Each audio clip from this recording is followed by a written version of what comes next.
TV조선 취재기자들이 전하는 뉴스의 중심, 보도본부 한나인, 저는 신효섭입니다. 오늘의 핫 키워드부터 알아보겠습니다. 네, 첫 번째 키워드는 교통사고 당한 키맨입니다. 대정동 사건의 핵심 증인인 유동규 씨가 어제 저녁 대리기사가 모는 자신의 승용차를 타고 가다 대형 화물차와 부딪히는 사고를 당했습니다. 유 씨는 병원에 이송됐지만 큰 부상 없이 퇴원했는데요. 유 씨의 현재 심경, 잠시 후 저희 단독 인터뷰로 직접 전해드리겠습니다. 다음 키워드는 마지막 분수령입니다. 희생론을 두고 대립하고 있는 김기현 국민의힘 대표와 인효환 혁신위원장이 오늘 오후 회동할 것으로 알려졌습니다. 어제 대통령과 여당 지도부의 비공개 오찬에 이어 오늘 두 사람의 만남을 통해 혁신을 둘러싼 여권 내부 갈등이 어떻게 정리될지 주목됩니다. 세 번째 키워드 양지로입니다. 정부 개각과 대통령실 개편으로 윤석열 정부 인사들의 총선 출마가 본격화하고 있지만 대부분 이른바 양지로만 향하고 있다는 지적이 나옵니다. 원희룡 전 장관만 험지 출마를 공언했을 뿐 대부분 전직 장관과 수석들은 보수세가 강한 서울 강남이나 영남에서 공천받길 원하고 있기 때문입니다. 네 번째, 출당 창원 삭제입니다. 민주당이 이낙연 전 대표의 출당을 요구하는 창원글을 이틀 만에 삭제하면서 이재명 대표의 지시가 있었다고 밝혔습니다. 이 전 대표가 최근 정세균, 김부겸 전 총리를 잇따라 만난 것을 두고 문재인 정부 새 총리의 반명 연대설도 제기됩니다. 다음 키워드는 재판 지연 해소입니다. 조희대 대법원장 후보자가 어제 국회 인사청문회에서 재판 지연 해소를 위해 장기미제 사건 재판을 법원장에게 맡길 생각이라고 밝혔습니다. 또 전임 김명수 대법원장의 실패를 반면교사로 삼고 잘한 점을 계승해서 사법부를 지키겠다고 했습니다.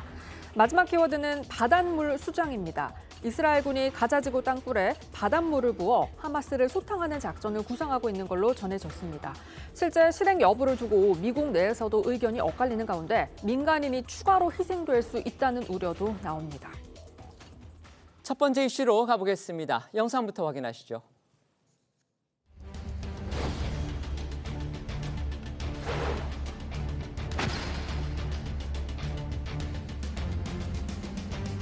국민에게 신뢰받고 사랑받는 공정한 그리고 독립적인 방송통신이 되도록 최선을 다해서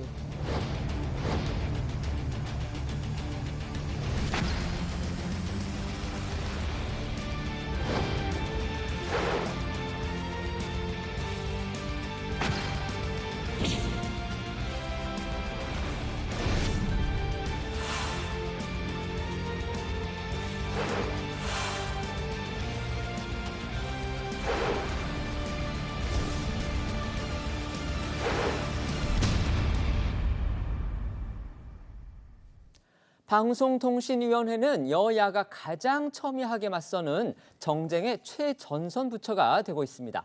총선을 앞두고 여야가 서로 방송을 장악하려 한다, 이렇게 공격하면서 방통위원장 임명이 전국의 핵심 쟁점거리로 지금 떠올라 있는데요.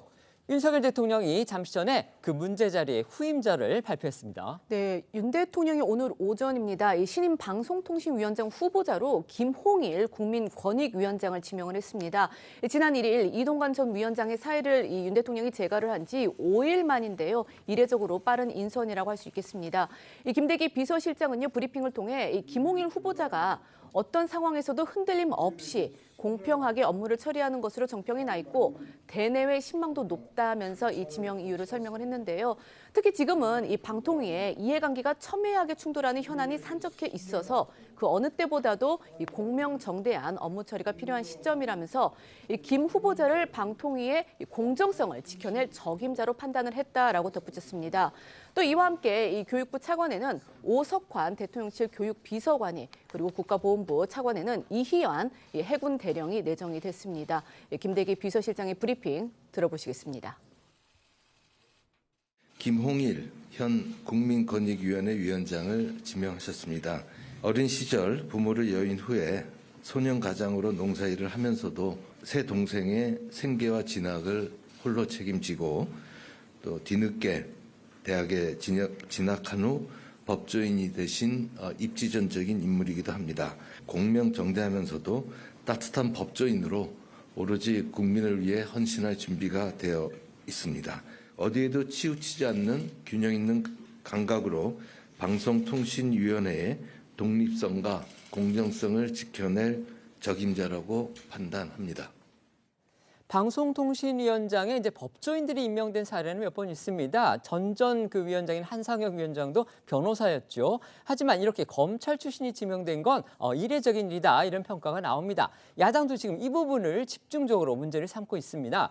더군다나 김 후보자가 윤 대통령하고 오랫동안 가깝게 지내온 이른바 이제 측근 인사로 알려져 있죠. 그래서 방송 정책의 중립성 요구와 관련해서 야당이 공격의 빌미로 삼고 있습니다. 그렇습니다. 윤 대통령과 김 후보자의 인연은요, 2009년 부산저축은행 비리 수사 때 시작이 됐다고 합니다. 당시 김 후보자는 대검 중수부장으로 부산저축은행 수사를 이끌었고요. 이때 대검 중수 이과장이었던 윤 대통령과 함께 호흡을 맞춘 겁니다. 이후 두 사람은 중수부 시절에 각별한 사이로 거듭났다고 하고요. 윤 대통령이 검사 선배 중에 가장 신뢰하는 인물로 꼽는 사람이 바로 이 김 후보자라고 알려지고 있습니다. 오늘 오전에 김 후보자의 인사말도 직접 들어보시죠. 방금 소개받은 김홍일입니다.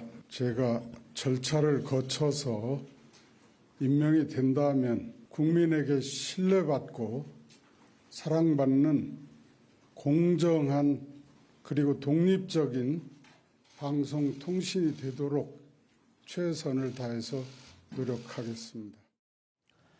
앞서 말씀드린 대로 민주당은 윤 대통령의 선배이자 검사 출신이 방통위원장이 지명된 것에 즉각 반대 의사를 밝히고 있습니다. 검사 출신인 만큼 이 방송통신 업무와는 이 전문성 면에서 거리가 멀기 때문에 적임자가 아니다, 이런 비판인데요. 오늘 오전에 민주당 최고위에서 나온 목소리도 들어보시겠습니다.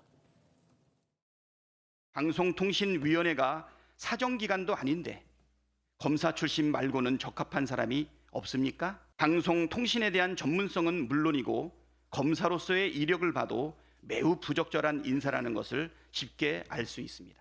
방송장악, 언론 탄압을 위한 김홍일 방통위원장 임명을 강행한다면 국민적 저항에 직면할 것임을 경고합니다. 이렇게 독재도 서슴지 않는 행태는 방심위의 대통령 및 여권 의세 구도를 유지하며 어떻게든 방송 장악을 이어가겠다는 속셈입니다.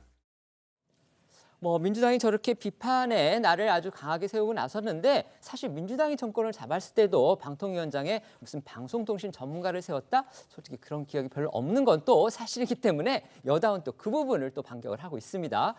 윤 대통령 이르면 이번 주 중에 추가 개각을 단행할 거다, 이런 전망도 나오고 있죠. 네, 언론 보도 등에 따르면 윤 대통령이 이르면 이번 주 후반쯤 서너 개 부처 장관을 교체하는 추가 개각을 단행할 예정인 것으로 알려졌습니다. 추가 개각 대상으로는 외교부, 고용노동부, 산업통상자원부, 과학기술정보통신부 등이 거론이 되고 있고요. 윤 대통령은 현재 막판 검토 중이라고 합니다. 개각이 이렇게 순차적으로 이루어지면서 정치권은 여전히 이 한동훈 법무부 장관이 언제 정식으로 정치 임무를 선언하느냐, 이 부분 주목하고 있습니다. 네, 정치권에서는요, 사실상 한 장관의 총선 출마가 기정사실화가 되고 있지만 정부 측이나 여당 내에서도 한 장관의 출마에 관해서는 명시적 입장을 밝히진 않고 있는 상황인데요. 어제 윤 대통령과의 오찬 회동 이후 한 장관 거취에 대한 질문을 받은 김기현 대표는 당에서 아무것도 하지 않고 있는 건 아니지만 비밀이다라며 말을 아끼기도 했습니다. 한 장관이 오늘은 여당의 의원총회에도 참석한다고 합니다. 그 소식은 잠시 뒤에 저희가 전해드리도록 하고요. 개각 이야기 좀 더 해보겠습니다. 흔히 이제 개각이 이루어지면 새로 된 장관의 면면, 이게 화제가 되는 게 사실 상식적이죠. 하지만 지금은요, 이 교체가 돼서 총선 출마가 기정사실화한, 물론 지금은 현직입니다만 어쨌든 그 장관들의 행보가 더 화제입니다. 여권 내부에서 벌써부터 쓴소리가 나오고 있다고 하던데, 이거 왜 그런 겁니까? 왜냐하면 여당 안팎에서는 어쨌든 이번 개각으로 자유로워진 그 장관들의 희생과 쇄신, 여기에 대한 기대감이 크지만 이 대부분의 장관들이 부산, 대구 등 이 양지 출마 의지를 밝히면서 당내에서 비판 섞인 우려 목소리들이 나오고 있는 겁니다. 우선 지난 4일 이 개각 명단에 포함된 6명의 장관 중에 험지 출마 의사를 밝힌 거는요, 원희룡 국토부 장관이 유일합니다. 이 추경호 경제부총리 겸 이 기획재정부 장관은요, 현 지역구인 대구 달성에서 3선 도전을, 그리고 이 조승환 해양수산부 장관은요, 고향인 부산 중영도구 출마가 유력한 상황입니다. 물론 뭐 선거 결과는 저희가 예측하기는 힘듭니다. 하지만 이제 그동안의 선거 결과를 종합해서 평가를 해본다면 대구도 그렇고 부산 중영도도 그렇고 모두 손꼽히는 보수의 그 전략적인 그런 우세 지역이다. 이렇게 볼 수가 있는 거죠. 그렇죠. 이 추경호 부총리 그 출마가 유력한 대구 달성 같은 경우에는 앞서 박근혜 전 대통령이 내리 사선을 한 이 보수 텃밭 중 텃밭이고요. 이 조승환 장관의 고향인 부산 이 중영도 또한 김형호, 정의화, 김무성 등 다수의 중진 의원을 배출한 곳이기도 하고 현재는 국민의힘 탈당 후 이 내년 총선 불출마를 선언한 황보승희 의원의 지역구입니다. 자, 신경전이 가장 그중에서도 치열할 걸로 예상되는 지역은 경기 성남 분당 을입니다. 오늘 오전에 박민식 국가보훈부 장관이 분당을 출마를 확실시한 데다가 김은혜 전 대통령실 홍보수석도 출마 의지가 있다고 전해지고요. 최근에는 이영 중기부 장관이 가세할 가능성도 높다는 말이 나오고 있습니다. 자, 한 여권 관계자는 중앙일보에 이영 장관이 최근에 당 지도부한테 중소벤처기업부 장관 이력 그리고 스타트업 기업이 몰린 분당과의 연관성을 어필하는 걸로 안다면서 분당을 해서 이렇게 되면 박민식, 김은혜, 이영 이 3파전 가능성이 나올 수 있다 이렇게 언급한 걸로 전해졌습니다. 오늘 오전에 분당을 출마 입장을 밝힌 박민식 장관 이야기도 들어보시죠. 경기 성남 분당을 출마 염두에 두고 계신 거죠? 사실입니다. 제가 한 20여 년 넘게 여기에 거주를 하고 있고 대선 당시에 지난번에 제가 우리 당 지도부 다 그 오케이를 받아서 부산에서 분당으로 지역구를 옮겨서 여기서 출마를 했습니다. 예. 예, 출마를 했다가 이제 안철수 의원이 온 때 제가 이제 양보를 했지 않습니까? 예. 그래서 개인적으로는 분당을이 저한테 명분이 있다라고 생각을 하고 있고.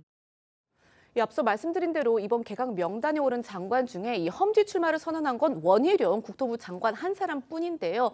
특히 이제 주목이 되는 거는 원 장관이 이 개각 명단 발표 당일부터 딱 한 사람을 붙들어야 한다면서 이재명 대표를 겨냥한 듯한 그런 발언을 공개적으로 했다는 겁니다. 다만 이제 원 장관이 이런 발언을 한 곳이 정광훈 목사도 참석을 한 이 보수 기독교 행사장이었다는 점은 논란이 되고 있는 상황입니다. 원 장관의 목소리 들어보시겠습니다. 원희룡 장관님이 앞으로 대한민국을 위해서 어떤 일을 하면 좋겠습니까? 잘 못 들었고요. 제가 뭐 자꾸 어디로 갈 거냐고 그러는데 딱 한 사람을 붙들어야 되거든요. 대한민국의 앞길을 가로막고 있는 걸림돌을 붙잡고 제가 헌신하고 희생하겠습니다. 이제 간증이라는 이름으로 이루어진 이제 일종의 강연인데 행사는 이제 대구 경북 지역의 기독교 단체 행사였다고 합니다. 원 장관은 그러니까 설명을 통해서 앞서 저희가 지금 뭐 시간 관계상 전해드리지는 못했지만 이 선대부터 기독교를 계속 믿어왔고 자기도 모태 신앙이다. 그래서 신앙 간증을 하러 간 것뿐이다. 이제 이렇게 얘기를 했고요. 그 정광훈 목사와 관련된 부분은 대기실에서 잠시 마주쳤고 인사를 나눴을 뿐이다. 이렇게 해명을 했습니다. 네, 내년 총선에서 양지 출마를 진행하는 건 대통령실 출신들도 비슷합니다.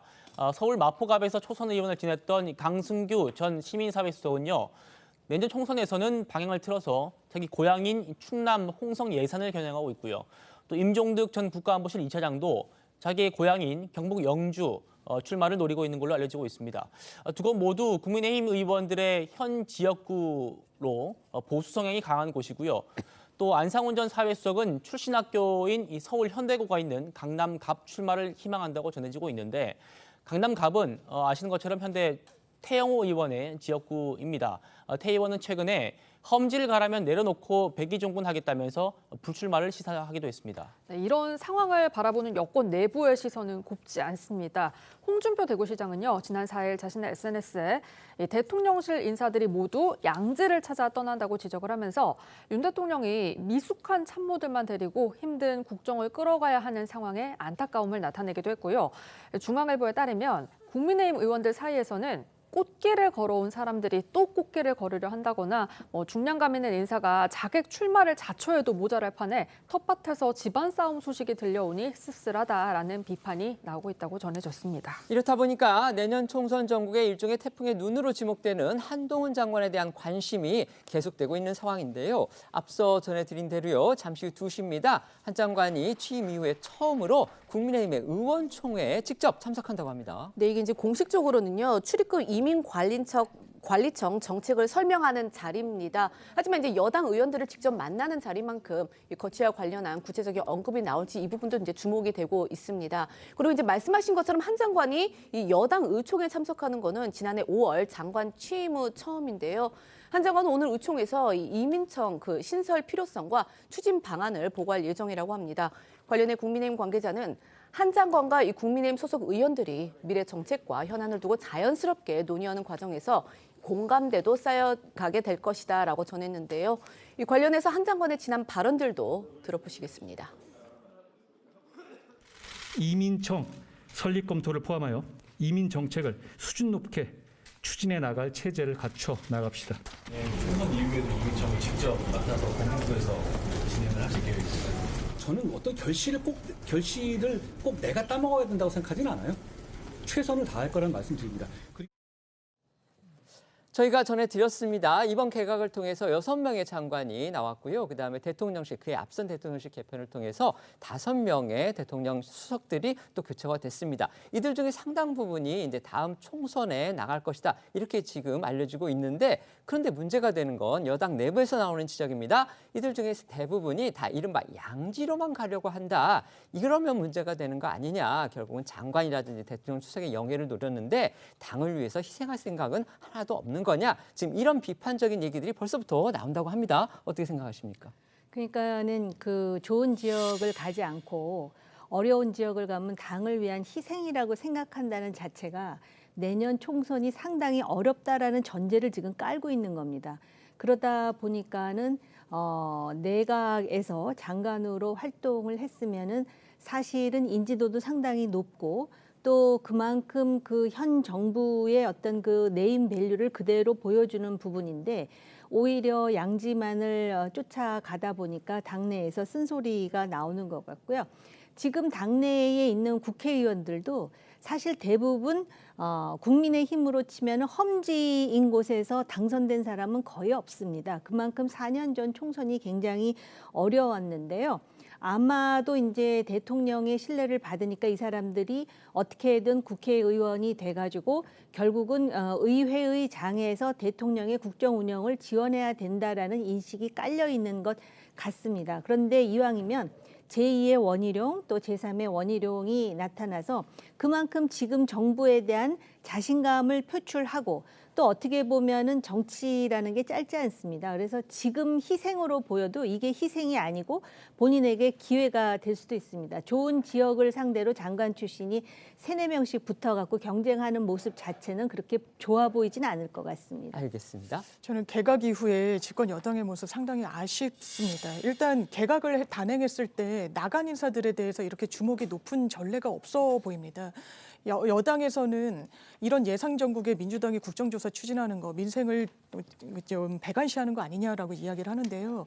예산 전국이면 주무부처 장관을 남겨두셨어야죠. 추경호 장관도 사실 총선 채비하라고 개각 명단에 포함시키신 거 아닙니까? 그런데 그 이후의 풍경 서로 사실 국민의힘으로선 분당이 상당히 좀 좋은 지역이라는 거 아니겠습니까? 텃밭이라고 평가받고 뭐 천당 아래 분당이다 이런 이야기도 과거에 있을 정도였는데 거의 3파전 이야기가 나온다. 그렇다면 이른바 이력과 경력 관리를 하고 나온 정말 당으로부터 윤석열 정부로부터 은혜를 입은 정치인들이 본인을 희생할 과연 채비는 되어 있는 것인지 이게 당을 먼저 생각하는 것인지 아니면 본인의 정치적인 이력과 입지를 생각하는 것인지 최소한 지금의 모습은 후자로 보이기 때문에요. 저는 국민들이 지금도 총선을 앞두고 채점표에 점수를 매기고 계시다고 생각하는데 좋은 점수 안 주고 계실 거라고 생각합니다. 네, 제가 뭐 해명할 일인지는 모르겠습니다만 이제 추경호 장관 말씀을 해주셨는데 저도 사실 그렇게 오해를 했었는데요. 추 장관 같은 경우는 이제 후임자가 임명이 될 때까지는 아마 예산안이 통과될 걸로 보고 왜 그러냐면 지금 12월 10일이 정기국회가 끝나는 날이고요. 그 전에는 어떻게든 예산이 통과될 것이기 때문에 지금 후임자 임명하기 위해서 인사청문회 기간도 있고 그래서 아마 그 기간 동안에는 가능할 거다 이렇게 보고 인사를 한 걸로 저도 그렇게 알게 됐습니다. 네네. 윤석열 대통령 내년 총선을 앞두고 인적 전열 정비 이렇게 분주한 상황이죠. 국민의힘이 어제 오늘 혁신안을 둘러싼 갈등 상황에 중대한 분수령에 놓였습니다. 윤 대통령이 어제 김기현 대표를 비롯한 당 지도부하고 비공개 오찬을 가진 데 이어서 오늘은 김 대표와 인효한 혁신위원장이 잠시 뒤에 만납니다. 과연 이게 해피엔딩으로 끝날지 아니면 파국을 맞을지 정치권 촉각을 곤두세우고 있는데요. 먼저 어제 대통령실 오찬 소식부터 전해주시죠. 네, 어제 이 용산 대통령실에서요, 비공개로 약 2시간 동안 진행된 이 오찬 자리에는요, 당에서 이 김기현 대표와 윤재혁 원내대표, 유이동 정책위의장, 그리고 이만희 사무총장 등이 참석을 했습니다. 이 강서구청장 보궐선거 패배 이후인 지난 10월 18일 이 오찬 회동 이후에 첫 대통령과 여당 지도부 간의 이 만남이었는데요. 이만희 사무총장은 이 자리에 대해서 기자들에게 최근 대통령실 수석들이 대부분 바뀌었기 때문에 이들과 상견례를 겸한 자리였다라고 전했습니다. 네, 이 총장은 또 이 어려운 민생을 챙기기 위해서 정책과 예산 등 모든 분야에서 당과 대통령실의 원활한 소통 체계를 강화하자는 데 뜻을 모았다고 전했습니다. 특히 내년도 예산안과 이 민생 법안을 더욱 신속하게 처리할 수 있도록 야당에도 협조를 구하기로 했다고 덧붙여서 이 경색된 여야 대화 국면에 어떤 변화가 있을지도 주목이 됩니다. 이 사무총장의 목소리도 듣고 오시겠습니다. 새로 임명되신 5분의 수석님들과 상견례를 겸한 자리였습니다. 어려운 민생을 챙기는 정책, 예산 등 모든 분야에서 당과 대통령실 간의 원활한 소통 체계를 강화하자는 데 뜻을 모았습니다. 이 사무총장은 저렇게 의례적인 자리인 것처럼 설명을 했지만요. 혁신위하고 지도부 간의 충돌이 이어지고 있는 상황에서 대통령이 여당 지도부를 초청한 바로 그거기 때문에 이른바 윤 대통령의 마음이 어디에 있는 거 아니냐, 이른바 윤심 논란을 낳기에 충분했습니다. 그렇습니다. 7일 혁신위 회의를 직전에 두고 윤 대통령이 이렇게 당 지도부를 불러 모은 만큼 김기현, 인유한 두 갈등 당사자 사이에서 어떤 메시지를 던지려 한 거 아니냐, 이런 해석이 나올 수밖에 없었는데요. 국민의힘 복수 관계자에 따르면 윤 대통령과 여당 지도부의 오찬 일정 지난 주말부터 논의가 됐고 오찬 전날인 지난 4일 확정이 됐다고 합니다. 즉 김 대표 그리고 인 위원장의 갈등이 최고조로 치닫고 있는 그런 때에 어제 행사가 최종 확정이 된 셈입니다. 아시는 것처럼 지금 당 지도부와 혁신위는 지난달 30일이죠. 인유한 혁신위원장이 당 주류 희생한 의결을 지도부에 요구를 하면서 이를 받아들이지 않을 거면 자신을 공천관리위원장으로 추천해달라라고 한 걸 두고서 이 갈등 양상을 드러내고 있는데요. 관련해 목소리 들어보시겠습니다. 저는 이번 총선의 서대문 지역구를 비롯한 일체의 선출직 출마를 포기하겠습니다. 혁신위에 전권을 주신다고 공언하셨던 말씀이 허연이 아니면 저를 공관위원장으로 추천해 주시기 바랍니다. 그런데 이 답변은 당에서 월요일까지 기다리겠습니다. 그동안의 혁신위 활동이 인유한 위원장이 공관위원장이 되기 위한 그런 목표를 가지고 활동했다고 저는 생각하지 않습니다. 국회 상황이 매우 엄중한데 공관위원장 자리를 가지고서 논란을 벌이는 것이 적절하지 않아 보입니다. 들으신 것처럼 김기현 대표가 인 위원장 제안을 바로 거부를 하면서 이 혁신위 조기 해체 가능성까지 거론이 됐고 일각에서는 혁신위가 이 김기현 대표 퇴진과 이 당의 비대위 체제 전환을 요구하는 일종의 논계 전략까지 구사할 수 있다라는 그런 관측까지 나오는 이른바 아슬아슬한 상황이었습니다. 이 내일 최고위와 혁신위 회의가 또 함께 열리기 때문에 그 전에 어떤 전환점이 마련되지 않을 경우 이 양측의 정면 충돌이 현실이 되고 또 여당의 혁신 노력은 물거품이 될 수 있다라는 그런 비관적 전망도 적지 않은데요.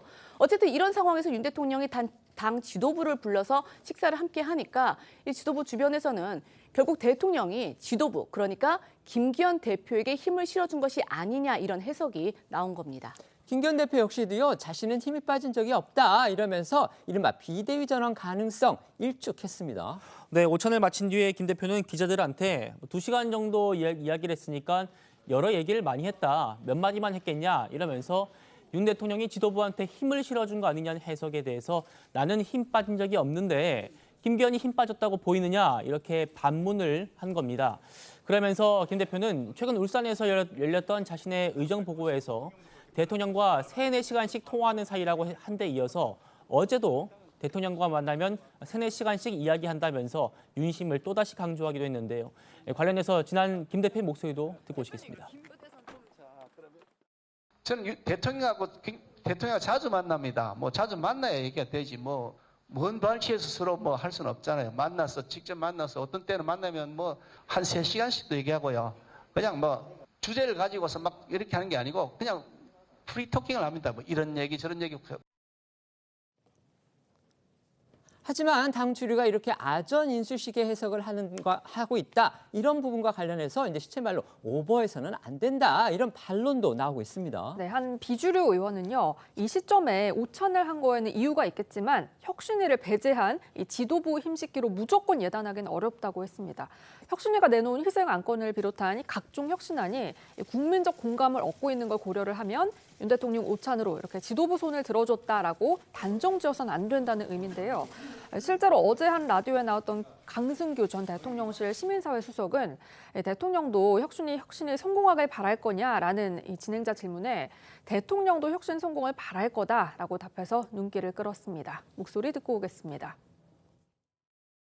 혁신은 정말 가죽을 벗겨낼 정도로 아주 고통이 따르지 않겠습니까? 그 혁신을 추진하는 과정에서 혁신의 대상이라고 할 수 있는 또 뭐 국민의힘 또 거기에 지도 체제 그리고 또 혁신을 좀 하라고 맡긴 그런 인유한 혁신위든 거기에서 충돌이 없거나 또 잡음이 없다면 그것은 혁신일 수가 없다고 저는 생각하고요. 김기현 대표 체제 그리고 또 우리 인유한 혁신위원장 등이 갈등을 빚고 있다 하더라도 또 그게 갈등의 소지로 보인다 하더라도 결국은 한 길로 가고 그것이 혁신위를 출발한 목적을 달성하는 쪽으로 가지 않겠나. 대통령께서도 그걸 바라실 겁니다. 좀 비약일지 모르지만 그렇다면 윤석열 대통령도 인유한 혁신이 성공하기를 바랄 것이다. 저는 그렇게 보는데요. 여당 갈등 사태와 관련해서 어제 대통령실 오찬보다 어쩌면 더 직접적으로 관심이 집중되고 또 무게가 실리는 건요. 잠시 뒤에 이뤄질 예정인 김기현 대표 그리고 인유한 혁신위원장의 회동입니다. 그렇습니다. 말씀드린 대로 두 사람은 이 혁신을 둘러싼 국민의힘 내부 힘겨루기의 직접 당사자들이죠. 따라서 사실상 오늘 만남이 혁신위의 운명을 가르는 이 마지막 분수령이 될 거라는 전망이 많습니다. 일각에서는 이 혁신안을 둘러싼 양측의 시각차가 너무 크기 때문에 극적인 결과를 만들어내기에는 너무 좀 늦은 거 아니냐 이런 관측들도 있습니다. 반면 김기현 대표가 이 혁신위에 일정한 명분을 제공하는 형식으로 갈등 봉합에 나설 그럴 가능성도 배제할 수는 없습니다.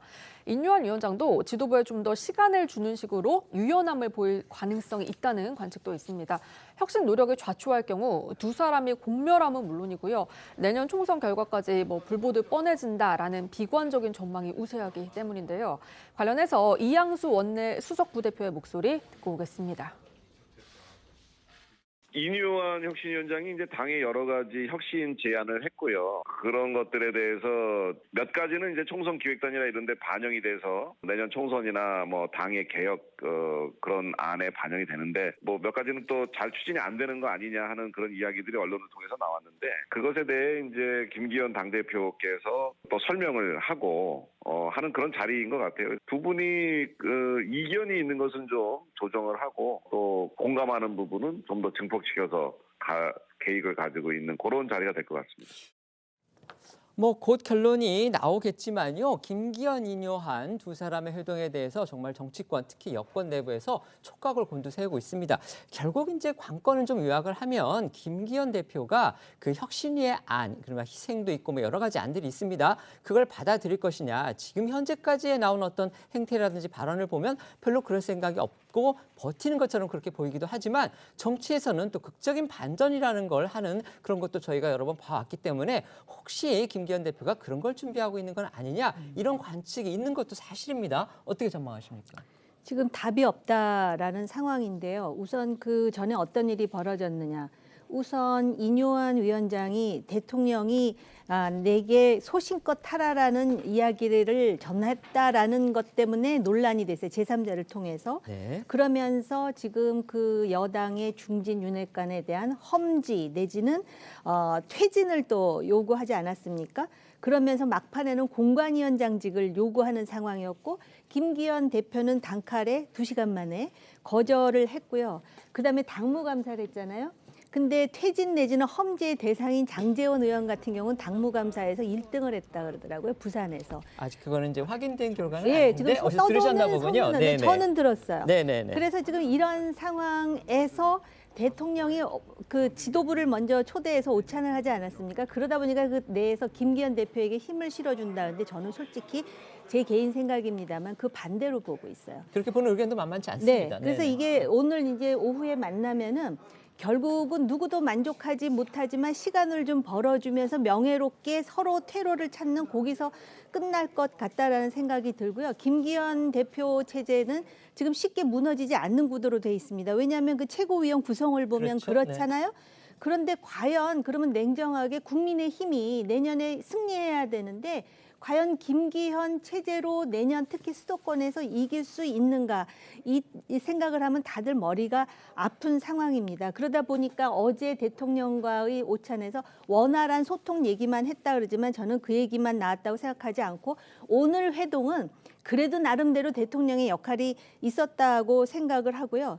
김기현 대표가 굳이 나는 힘이 빠진 적이 없어요. 어떤 때는 3시간씩 얘기해요 하는 자체가 본인 스스로도 뭔가 이 상황에서 자신이 수세에 몰렸다라는 걸 그대로 보여주고 강승규 전 수석의 경우에 혁신을 강조하지 않습니까?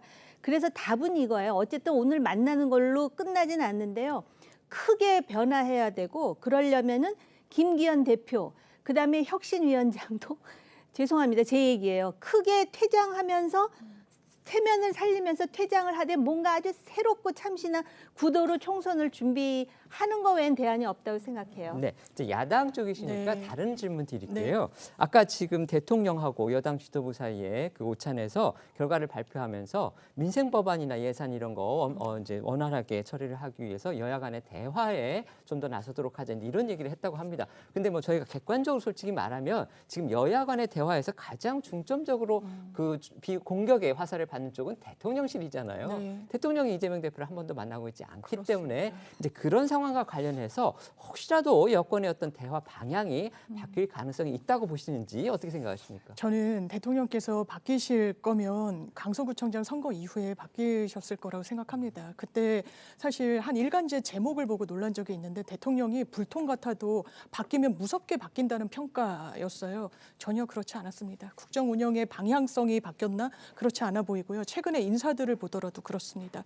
그렇다면 최소한 이제 피의자이기 때문에 만날 수 없다라고 이야기를 하지만 피의자의 신분도 있지만요. 피고인의 신분도 있지만 야당의 대표 성격이 있는 거 아니겠습니까? 뭔가 민생 법안 지금 거대 야당의 협조 없이 할 수 있는 구도가 아닙니다. 그렇지만 대화하지 않고 그냥 철벽을 치는 부분에 대해서 그 피해가 그럼 누구한테 갈 것인가? 민주당한테 가는 것일까요? 그렇지 않습니다. 국민들한테 가는 것입니다.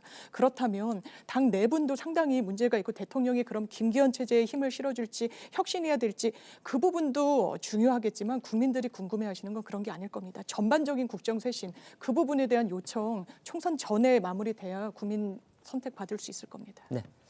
지난밤에 많은 분들의 이목이 쏠린 사고 소식이 들려왔습니다. 바로 대장동 의혹을 비롯해서 이재명 민주당 대표 사법 리스크의 핵심 증언자죠. 유동규 전 성남도시개발공사 본부장이 교통사고를 당했다. 바로 이 소식이었습니다. 가뜩이나 이 대표 주변 인물들 중에서 이 안 좋은 일을 당한 분들이 여럿이었기 때문에 단순 교통사고여도 아주 큰 관심을 모았습니다. 네, 말씀하신 것처럼 유동규 전 본부장은 어제 저녁입니다. 이 서울에서 지인과 저녁 식사를 마친 뒤에 대리운전 기사가 운전하는 자가용을 타고 이 화성시 자택으로 돌아가다가 이 사고를 당한 것으로 알려졌는데요. 경찰에 따르면 이 유 전 본부장이 탄 차량은요. 어제 저녁 8시 30분쯤 이 과천 봉담 도시고속화도로 이 봉담 방향 도로에서 뒤따르던 8.5톤 대형 트럭과 추돌하는 사고가 발생을 했습니다. 유 전 본부장의 차량은요, 그 충격으로 180도 회전하며 이 중앙 분리대를 들이받은 뒤에 멈춘 것으로 알려졌는데요.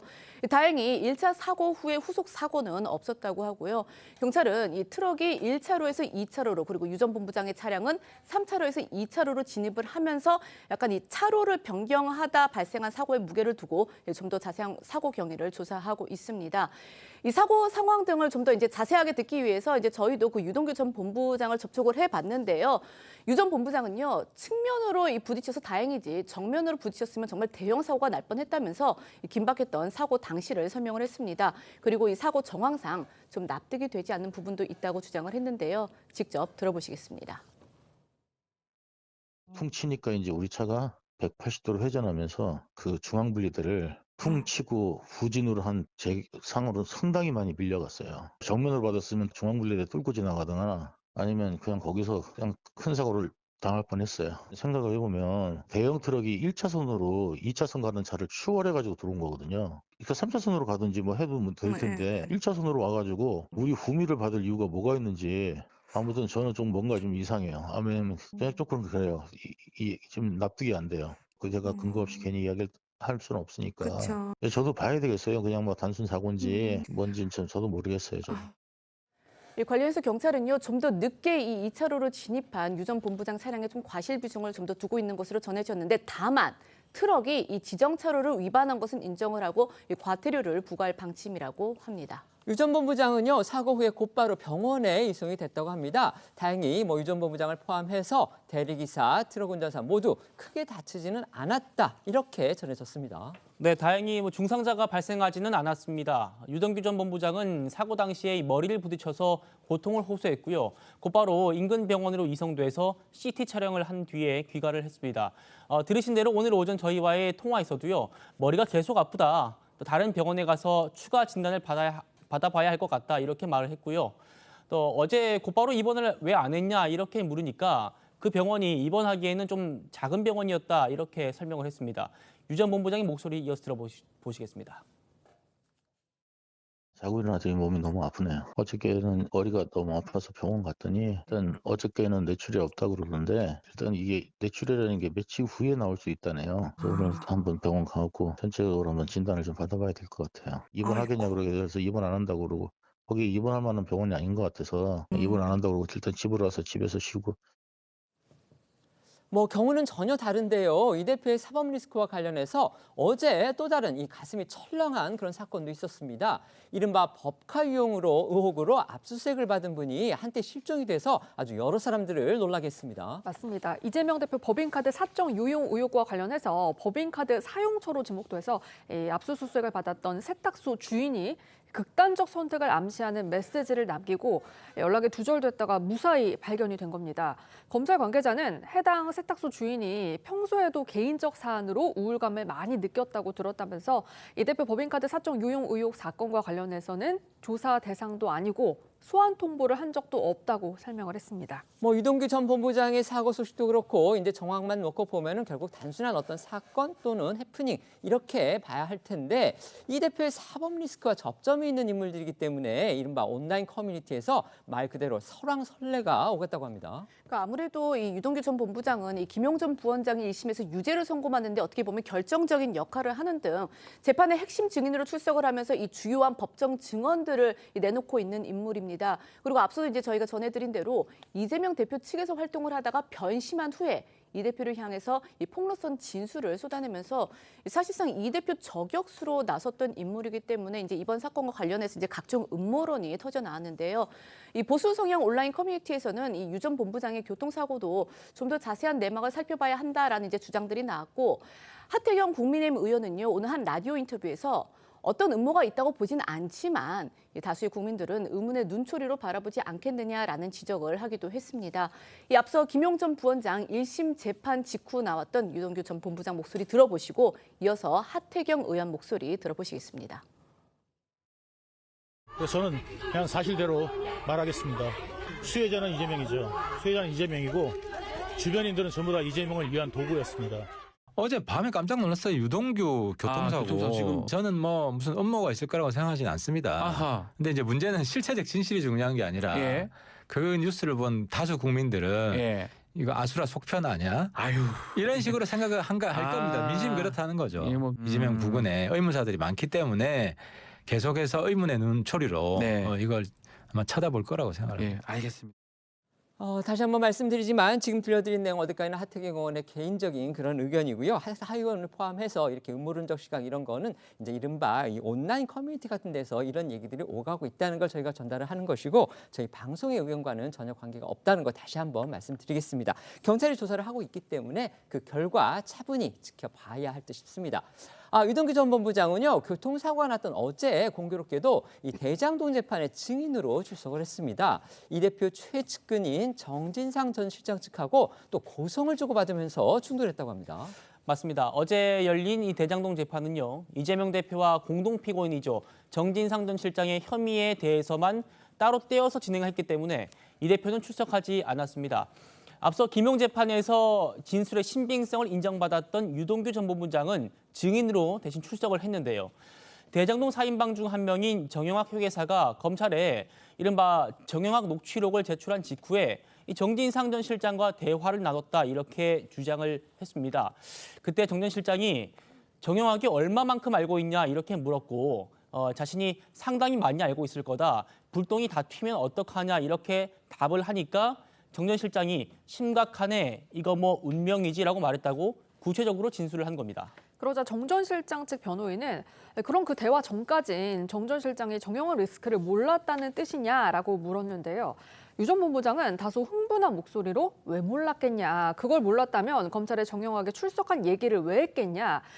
정 전 실장도 아는 내용이다라고 항변을 했고요. 그러자 정 전 실장 측 변호인은 왜 사사건건 정진상을 끌어들이냐라고 고함을 질렀다고 하는데요. 유 전 본부장은 곧바로 왜 말을 못하게 막느냐라고 쏘아붙였다고 합니다.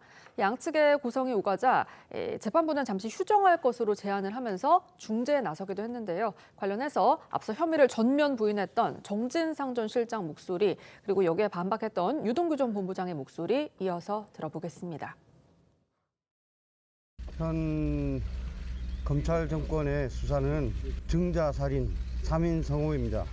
군사 정권보다 더한 검찰 정권의 수사는 살아있는 권력에도 향해야 할 것입니다. 최소한의 균형이 필요합니다. 정진상, 김용도 책임 없고 이재명도 책임 없다 그러면 도대체 책임은 저 혼자가 건지 이 사업이 그냥 저 혼자 이루어진 건지 정말 이해할 수가 없습니다. 그 인간들 보면 복받쳐 올라요. 얼굴을 보면은 특히 정진상 저하고 그렇게 가깝게 지냈어요. 정말 가깝게 지냈어요. 내가 정말 소리를 막 지르고 싶은 거예요. 당신 말이야 나한테 어떻게 그럴 수 있어. 네가 형이란 인간이. 유동규 전 본부장은요 어제 법정에서 정진상 전 실장이 이 증거 인멸을 지시했을 당시에 이재명 대표의 대선 자금 존재가 발각될 것을 우려했다 이렇게도 증언했습니다. 그러니까 정진상 전 실장은 이 대장동 개발 비리 의혹이 불거진 후에 유동규 전 본부장에게 휴대폰을 버리라고 이제 지시한 혐의도 받고 있는데요. 유 전 본부장은 당시 정 전 실장이 이 정영학 녹취록의 불똥이 어디까지 튈지 걱정을 멈추지 않았다고 하고요. 특히 이 김용 전 부원장에게 이재명 대표 대선 자금을 준 것을 검찰이 확인할까 봐 걱정하는 취지로 이야기를 했다라고 증언을 했습니다. 앞서 정진상 전 실장이 이 증거인멸을 지시했던 정황을 설명했던 유동규 전 본부장 목소리 들어보시겠습니다.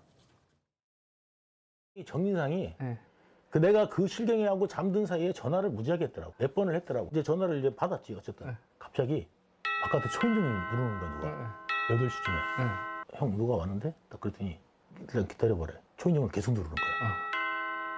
압수수색인 것 같은데 휴대폰 버려라! 그러는 거야. 형 2주밖에 안 됐는데 이야기도 못하고 근데 어쨌든 나도 엉겹게래.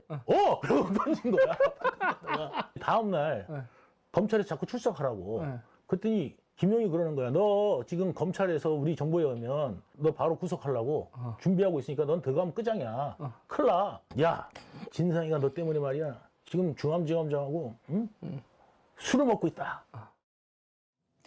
자, 또 유동규 전 본부장은 검찰의 압수수색을 받으면서 극단적인 선택을 결심했던 그 당시의 심리 상태에 대해서도 털어놓았습니다.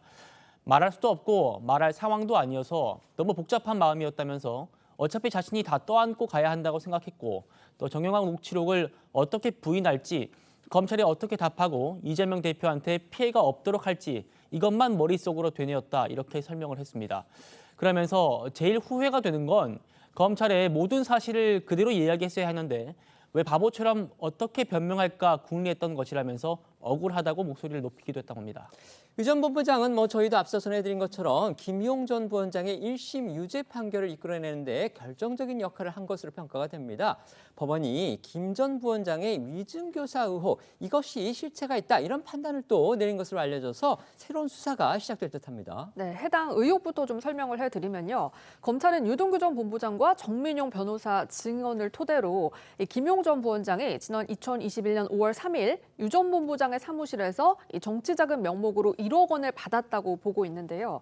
김 전 부원장 측은 전직 경기도 시장상권진흥원장 이모 씨를 증인으로 내세우면서 당시 김 전 부원장은 유 전 본부장의 사무실에 가지 않았고 다른 곳에서 이 씨와 만났다면서 알리바이가 성립된다고 주장을 했고요.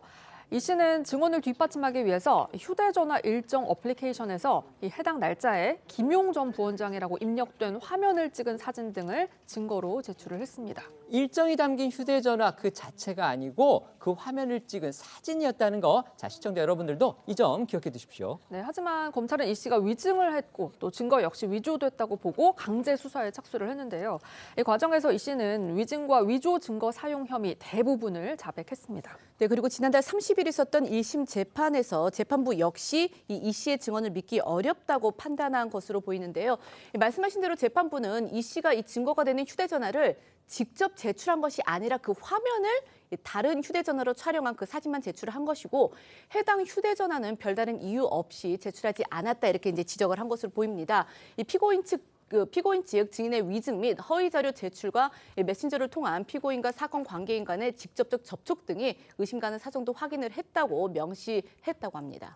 이렇다면 결국 김용 전 부원장한테 유리한 방향으로 이뤄진 것으로 보이는요. 이 위증교사 수사 본격화하는 그런 단계입니다. 네, 먼저 이 씨와 또 법정 증언, 그러니까 위증을 조율했다는 의심을 받고 있는 김 전 부원장 측 변호인, 이 변호인에 대한 수사가 먼저 이뤄질 걸로 보입니다. 해당 변호인은 앞서 이 씨한테 위증을 요구한 일이 전혀 없다 이러면서도 변호인이 출석할 증인과 연락을 해서 그 내용을 확인하는 것은 당연한 업무다 이러면서 접촉했던 사실은 인정을 했습니다. 김 전 부원장한테 1억 원을 전달했다고 주장했던 유동규 전 본부장 목소리, 그리고 혐의를 전면 부인해왔던 김용 전 부원장 측 목소리도 이어서 들어보시죠. 이제 김용한테 돈을 줘야 되는 게 이제 1억을 전달한 게 이제 유원홀딩스 사무실에서 전달한 게 있고, 이제 김용이 이제 저희 사무실에 와가지고 정민용이 있었거든. 담배를 피는 장소가 있어요. 그 장소에 이제 정민용이 있었다고. 이재명 대표 모르게 경선자금 준비하셨다는 입장 그대로세요? 모르게 경선자금? 전혀 경선자금 따로 준비한 거 없고요.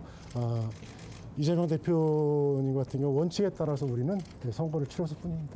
저희로서는 이제 납득하기 어려운 판결이고요. 항소심에서 저희가 잘 밝혀나가도록 그렇게 하겠습니다. 김용 전 민주연구원 부원장의 1심 판결이 나왔죠. 유죄가 나왔는데 이제 재판부가 결국 유동규 핵심 증인이었습니다. 유동규 씨의 증언의 신빙성을 다 인정을 했고 거의 그게 이 김용 부원장의 유죄 판단에 결정적인 근거가 됐다. 이게 지금 당시에 다 알려진 사실이고 또 확인된 내용입니다. 그렇기 때문에 지금 이후에 펼쳐지는 대장동 관련 사건에서 과연 유동규 씨가 어떤 증언을 하느냐 여기에 더욱더 관심이 쏠리는데요. 어제 정진상 전 실장의 그 재판에서도 유동규 씨가 증인으로 나와서 여러 가지 증언들을 쏟아냈습니다. 어떻게 평가하십니까? 사실 유동규 씨의 증언이 상당히 중요하죠. 실제로 체험한 사실 그리고 그 근거를 해서 본 사실을 구체적으로 이야기하고 있거든요. 지금 김용 씨가 1심에서 유죄를 받는 데 있어서 결정적인 증언을 한 부분도 사실입니다. 근데 그 판결문을 좀 구체적으로 들여다보면 사실 2천만 원의 뇌물죄 무죄로 나온 부분에 대해서는 재판부가 유동규 씨의 증언을 믿기 어렵다라고 했습니다. 그리고 6억 원의 정치자금법 위반에 대해서는 믿을 수 있다. 이건 체험한 사람으로서 구체적이고 일관적으로 진술을 하고 있다. 그러니까 사안별로 달리 같은 재판부에서도 다른 판단을 내린 바가 있다라는 점. 그렇기 때문에 정진상 전 실장과 이재명 대표에 대한 재판에서도 아마 계속 증인으로 나설 수밖에 없을 텐데 이게 김용 씨의 재판에서 좀 채택이 됐다라고 해서 바로 불리하다, 유리하다. 좀 단언하기는 조금 이른 상황인 것 같습니다. 네. 지금 이런 상황 자체가 이재명 대표의 사법 리스크가 얼마나 계속될 수 있을지 우리가 가늠할 수 있는 그런 정황이라고 보여지고요. 특히 정진상 씨 관련해 가지고는 유동규 씨가 지금 이제 우리 기자분들이 브리핑한 데서도 나오는데 압수수색하기 직전에 그 대화를 보면은 지금 이재명 대표 측은 그 대장동 사건이 유동규와 대장동으로 엄청난 수익을 얻은 대장동 일당 간의 문제였다라고 하는데 왜 그렇다면 바로 이재명 대표가 그렇게 자기 측근이라고 공언한 정진상 김용과 압수수색 전에 그렇게 긴 대화를 나눌 수밖에 없었는지 그것에 대한 설명이 안 된다라는 것이고요. 그 과정에서 유동규 씨 진술을 보면은 이런 말을 했다 그럽니다. 결국은 김인섭이라든지 백모 씨 얘기가 나오면서 그 사람들을 만나보라 뭐 이런 얘기까지 나왔다고 하거든요. 그렇기 때문에 지금 조금 전에 우리가 유동규 씨 사고와 관련해서도 많은 이야기를 했는데 이게 지금 이렇게 사건 사고가 많은 이유는 이재명 대표의 사법 리스크가 전방위적으로 그러다 보니까 관련자들도 굉장히 많고 그러다 보니까 스스로 극단적인 선택을 한 사람, 병사한 사람, 사고 난 사람 해가지고 시중에서 자연스럽게 음모론이 나올 수밖에 없는 환경을 조성한다라는 데 문제가 있는 것이 아닌가 그런 생각이 들었습니다. 네. 민주당 내부 얘기도 해보겠습니다. 이낙연 전 대표가 연일 이재명 대표를 향해서 아주 작심 발언을 쏟아내면서 내부 갈등 격화하고 있는 그런 양상입니다. 내내 침묵해왔던 이재명 대표가 어제 처음으로요 통합 그리고 단결을 강조한 메시지를 냈습니다. 결국 상황이 심각하니까 수습에 나서는 듯한 그런 모양새입니다. 그렇습니다. 이재명 대표는 어제 오후 자신의 SNS에 배제가 아닌 통합과 단결의 정치가 필요하다 이렇게 강조를 했습니다. 그러면서 상대의 의견에 대해서 과민하게 반응할 게 아니라 민주적인 토론을 만들어가는 게 민주당답다 이렇게 말을 했습니다. 최근 그 강성 지지층이 이낙연 전 대표를 향해서 통합해야 할 때 분란을 일으켰다면서 출당을 요구하는 청원을 내고 이 청원이 이틀 만에 2만 명 넘게 동의를 하니까 이 대표가 직접 진화에 나섰다는 그런 해석이 나오고 있습니다. 앞서 이낙연 전 대표는 출당 청원에 대해서 당에서 몰아내면 받아야지 어떻게 하겠냐 이러면서 탈당까지 염두에 둔 그런 반응을 보이면서 불편한 심기를 드러내기도 했는데요. 직접 들어보시겠습니다. 당에서 몰아내면 뭐 받아야지 어떡하겠습니까? 몰아내주기를 혹시 바라십니까? 바라기야 하겠습니까? 그러나 당원들이 그렇게 하고 당이 결정한다면 따라야죠. 저는 제 개인의 무슨 공간을 찾고 있는 게 아닙니다. 국가를 위한 역할도 당을 통해서 할 수 있는 거 아니겠습니까? 네, 요즘은 그렇게 생각하지는 않고 있습니다. 이재명 대표의 이 메시지가 나온 이후에 이낙연 전 대표에 대한 이 출당 청원, 문제의 그 청원이 삭제가 됐다고 합니다.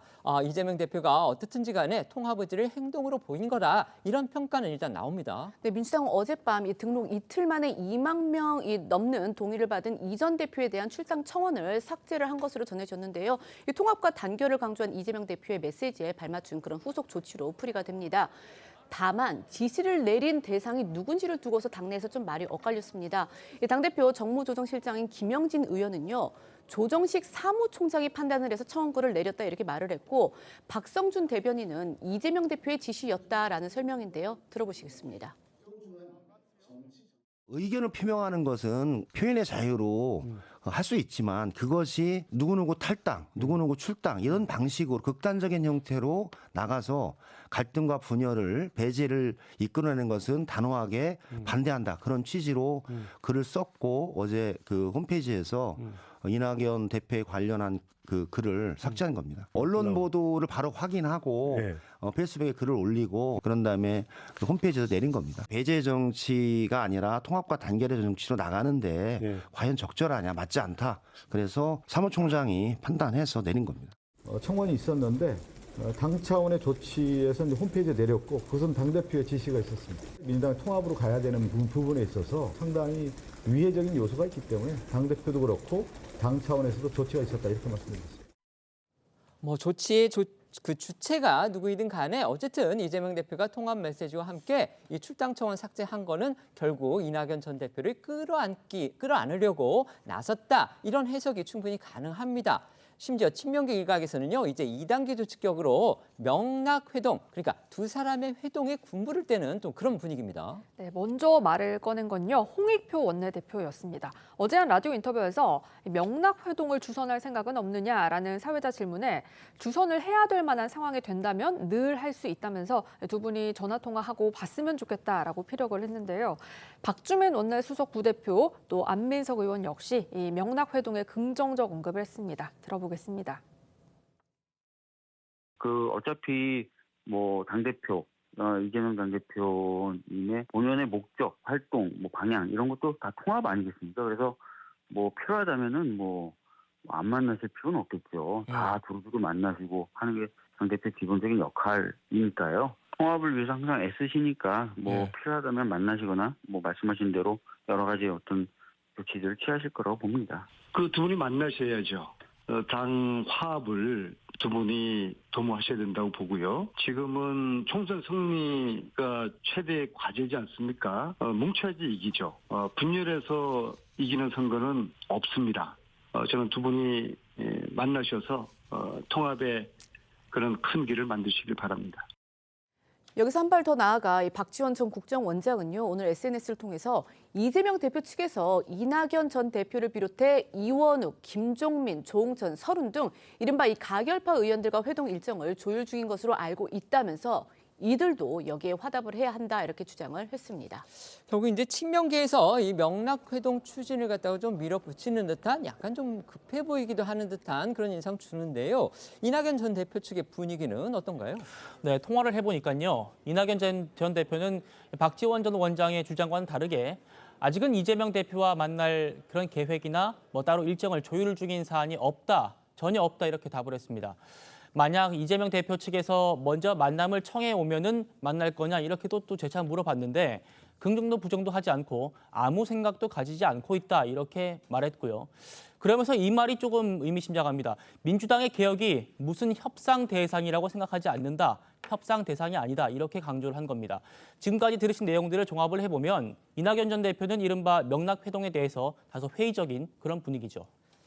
결국 핵심은요. 이낙연 전 대표의 최근 행보를 봤을 때 과연 이게 민주당과 이른바 헤어질 결심을 굳힌 것이냐 아니면 어떤 다른 의도가 있는 것이냐 지금 그 해석을 두고서 엇갈리는 반응들이 나오고 있죠. 네, 이낙연 전 대표는 이 신당 창당설에 긍정도 부정도 하지 않으면서 이재명 대표의 사법 리스크를 연일 직격을 하고 있는데요.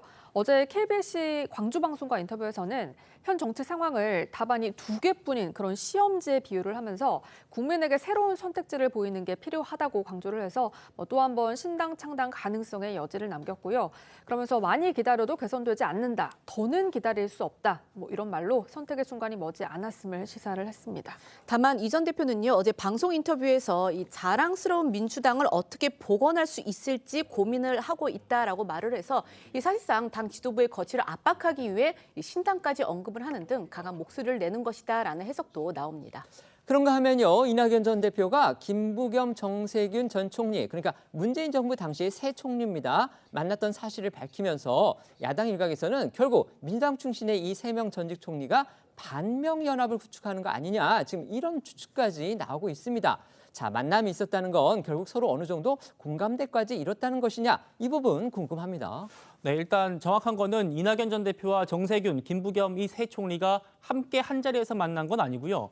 이낙연, 정세균, 그리고 김부겸, 이낙연, 그리고 정세균, 김부겸 이런 식으로 2명씩 돌아가면서 만남을 가진 거는 확인이 됐습니다.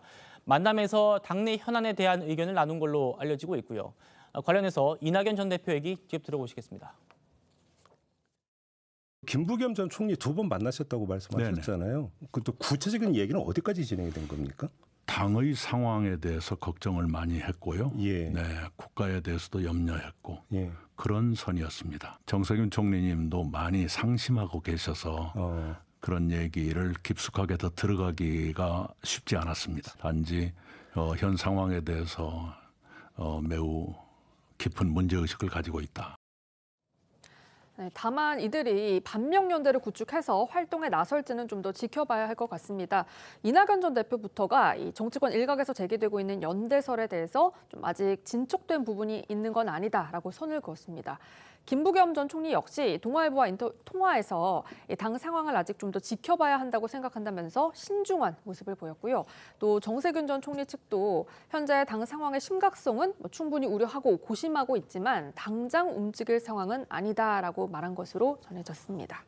이처럼 지금 내년 총선 4개월 정도 앞두고서 지금 여야 내부 모두 이제 내홍을 겪으면서 혼란을 빚고 있습니다. 정작 지금 선거에 나서 뛰고 있는 사람들은 그런데 마음이 급합니다. 왜 그러냐면 지금 선거에 뛰려면 당장 5개월도 채 남지 않았는데 도대체 어디서 가서 뛰어야 될지 이 선거구가 제대로 획정이 안 됐기 때문입니다.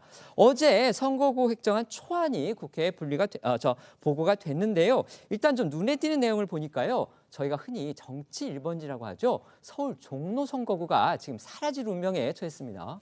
네, 획정안에 따르면은 정치 1번지 종로가 중구와 합쳐져가지고 종로구 중구 지역구로 바뀌고요.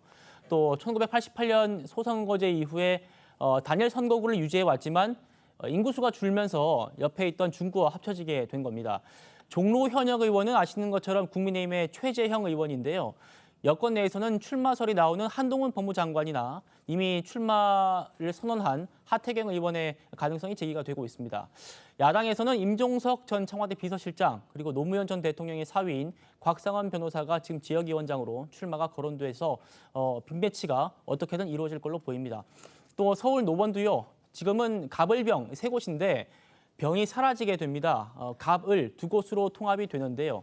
노원병은 국민의힘의 이준석 전 대표가 3번 출마했다가 낙선했던 그런 지역구기도 합니다.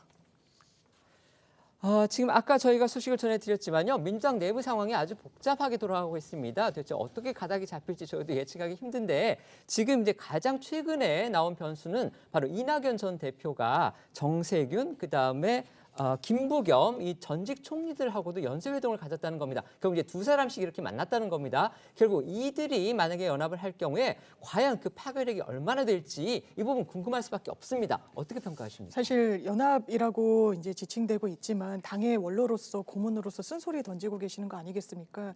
그렇다면 이른바 정치적 파괴력과 관련해서는 정말 당을 깨고 나갈 것인가에 대한 전망이 나오고 있는데 그럴 가능성 거의 제로에 수렴한다고 생각합니다. 이낙연 전 대표 같은 경우에는 열린우리당 분당 당시에도 민주당을 지켰던 분이고요. 내리 5선을 하고 도지사를 하고 국무총리까지 하신 분입니다. 그렇기 때문에 어떤 외부에서의 어떤 새로운 세력이 구축되는 게 아니라 민주당에 대한 불만으로 그것이 관철되지 않는다는 이유로 제3지대로 가신다는 건 내부에서도 공상에 가깝다는 평가가 그래서 나오는 것 같고 이런 역량을 가지신 분들은 당에서 본인들이 원하는 방향성을 충분히 관철하실 수 있는 정치적 역량이 있기 때문에 그 수순을 지켜봐야 된다라고 생각합니다. 네. 지금 장 변호사 말씀하셨듯이 그럼 과연 누가 민주당의 본류인가? 제가 볼 때는 오히려 이낙연, 정세균, 김부겸 이 세 사람이 그 민주주의 내지는 민주당의 본류라고 할 수 있고 지금 그 개딸들이라든지 지금 굉장히 그 강성 어떤 친명 세력들이 난무하는 그 민주당은 그 속담을 조금 원용하자면은 누가 박힌 돌인가, 누가 글러온 돌인가를 이렇게 의아하게 생각하게 만드는 그런 부분입니다. 그리고 심지어는 지금 이 이낙연 전 총리에 대해서 출당 청원을 했다가 또 이걸 내리게 한 사람이 배후에 지금 이재명 대표일 수도 있다라는 여운을 지금 남기는 것이 마치도 지금 사람을 가지고 이렇게 한번 압박을 해봤다가 또 다시 통합을 강조하면서 마치 또 간을 보는 듯한 그런 일련의 정치적 분위기가 상당히 당하는 사람들 입장에서는 유쾌하지 않을 것 같고요. 이낙연 전 대표가 이런 말 합니다. 전후의 시체 위에서 응원가를 못 부른다. 그다음에 국민 평균만큼 깨끗한 게 그렇게 어려운가. 이런 부분은 향후에 이 세 사람이 뭉친다면은 민주당에 적지 않은 파장을 일으킬 수 있다라는 가능성을 보게 됩니다. 왜냐하면 이 사람들은 극단으로 치우친 사람들이 아니라 진보이지만 온건하고 중도에 가깝기 때문에 다른 세력과의 연대 가능성까지 열었다라는 점에서 이 부분을 이재명 대표도 상당히 심각하게 보기 때문에 그 슬그머니 그 출당 요청을 내린 거 아니겠습니까? 네, 그 글을 쓴 사람은 물론 이재명 대표 본인은 아닙니다. 뭐 잘 아시겠지만요. 다음 코너 넘어가기 전에 지금 국민의힘에서 속보가 들어왔기 때문에 먼저 전해드리겠습니다. 아까 저희가 예고는 드렸는데 이제 시간 장소가 나오지 않았는데요. 김기현 국민의힘 대표 그다음에 인효한 혁신위원장이 오늘 오후 5시에 국회 본청에 국민의힘 당 대표실에서 만난다고 국민의힘이 정식으로 발표를 했습니다.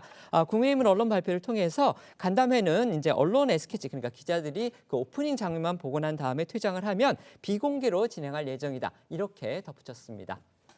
지금부터는 어쩌다 이런 일이 코너로 이어가겠습니다.